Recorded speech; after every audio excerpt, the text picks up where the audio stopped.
Si existe una narrativa por la que el nombre de Gustav Meyrink sea mínimamente sonado dentro de los lectores habituales de la literatura fantástica y de horror, sea quizás la novela de la que platicaremos el día de hoy, El Golem. A lo mejor muchos de ustedes se preguntarán ¿por qué demonios he dejado el trabajo más representativo del austriaco hasta el final y me he ensañado con otras obras menos conocidas de él? Simple, porque se trata del orden en el que las leí por mero impulso. A veces solo me dejo llevar por mi intuición como si de una corriente marina se tratase, sin importarme cuál sea el destino. Es menester decir que, de los 3 libros que Valdemar ha publicado en la colección gótica en honor a Meyrink, El Ángel de la Ventana de Occidente sea posiblemente el que más me gusta. Lo menciono por segunda ocasión, y no el del Golem, así que no esperen que hable de él con el mismo entusiasmo. Tomando en cuenta que ya le he dedicado casi 20 minutos a Meyrink en los vídeos previos, la verdad es que los aspectos biográficos de su vida son, a estas alturas, relativamente pocos. Cabe resaltar que, como bien lo dije hace segundos, El Golem se trata de la novela que le ha brindado cierta popularidad a Meyrink dentro de nuestro foco de interés, pero no solo eso, sino que también lo hizo mientras el autor todavía estaba con vida, permitiéndole así el sueño dorado que otros escritores, ni en sus mejores momentos, logran alcanzar: el reconocimiento.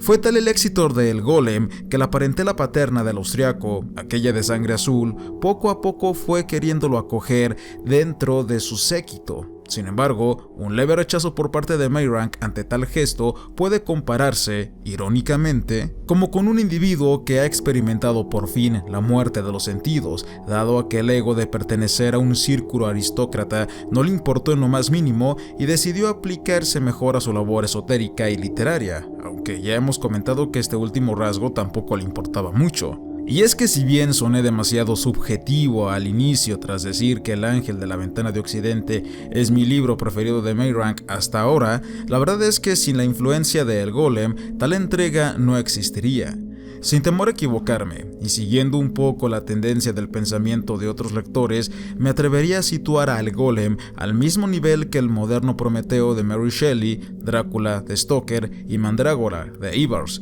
porque gracias a estos títulos y la mucha o poca trascendencia que tuvieron en su momento, sus creadores pudieron proseguir con su labor y engrosar un poco más su, a veces, muy limitada oferta literaria.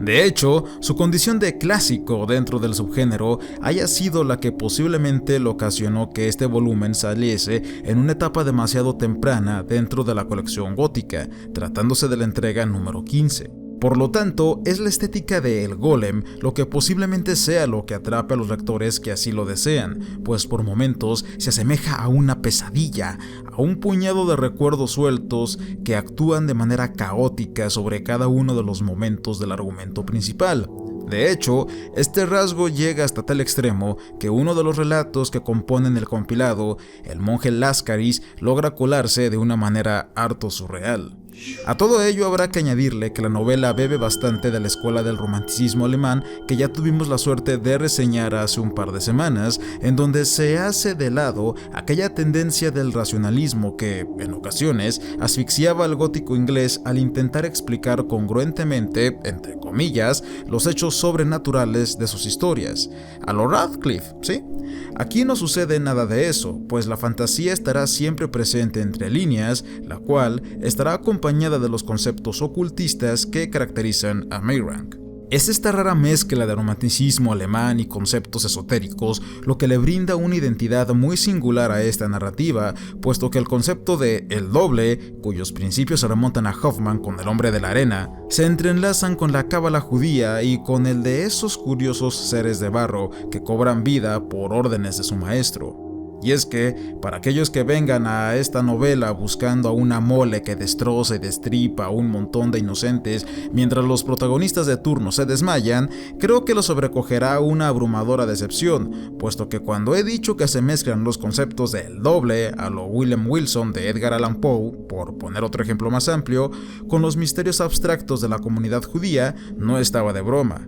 Básicamente, el trasfondo se centra en 3 personajes principales que, a pesar de actuar de manera autónoma o independiente, demuestran ser un mismo individuo. Con esta suerte de trinidad ya vamos viendo el hilo del ocultismo. Más que otra cosa, El tema del espectro del golem, no voy a decirle monstruo del golem, funciona más como una especie de metáfora que como una criatura enteramente sobrenatural, cuya intención es la de actuar como el móvil de la sugestión a la que ansía sumergirnos el austriaco. El hecho de que el protagonista sea una persona normal o alineada en el sentido tradicional de la palabra, es decir, que no es un mero lunático como uno podría esperar y que de poco a poco vaya rompiendo los lazos que lo unen a una sociedad, a un mundo que va siendo ensombrecido gradualmente por un manto de locura, me hace recordar dos cosas: que los hombres de calidad ocultista como Mayrank siempre intentan llegar hacia la verdad, y que esa misma falta de identidad que mencioné como rasgo característico del autor durante el primer vídeo